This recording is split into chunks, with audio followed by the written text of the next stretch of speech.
hearsay from 2,000 years ago from some men that claim that he rose from the dead is about as valid as a children's storybook about, elephants that could fly. Why do you base, your belief on scripture, All right. Sir, do you believe Alexander the Great existed? Yes.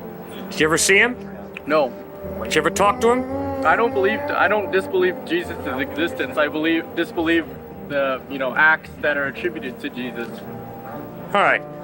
Well, Alexander the Great lived about 323 BC. The first writings that we have about Alexander the Great are by Plutarch, 400 years after Alexander the Great's life. No reputable historian denies that Alexander the Great really lived, even though the first writing about him is 400 years after the fact. Now, the Gospels of Matthew, Mark, Luke, and John are all written in the first century, 20 to 60 years after Christ lived, taught, died, and rose from the dead.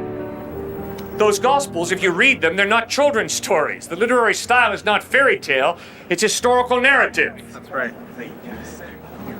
So, you read them, and it's very clear that he died. A Roman soldier took a spear and jammed it in the side, and we read that a watery serum separate from clotted blood flowed from the side of Christ. He didn't just lapse into unconsciousness, the dude was dead. They take his body off the cross, they put it in a tomb, wrap it in 100 to 120 pounds of burial ointment and white linen, roll a stone in front of the tomb, set a Roman guard to make sure there's no grave robbers doing any hanky-panky, and his followers all are tucking tail and running. They're scared spitless. 3 days after he dies, the record shows, he appeared risen from the dead to women. Women! Sexism is bad today. It was even worse back then.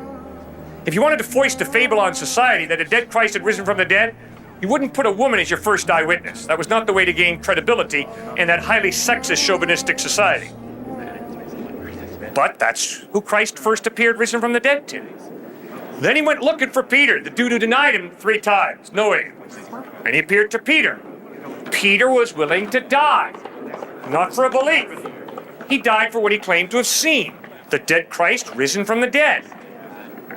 Hundreds of people who saw Christ died at the hands of the Romans, claiming, we saw Jesus risen from the dead, he is Lord, and they died for it.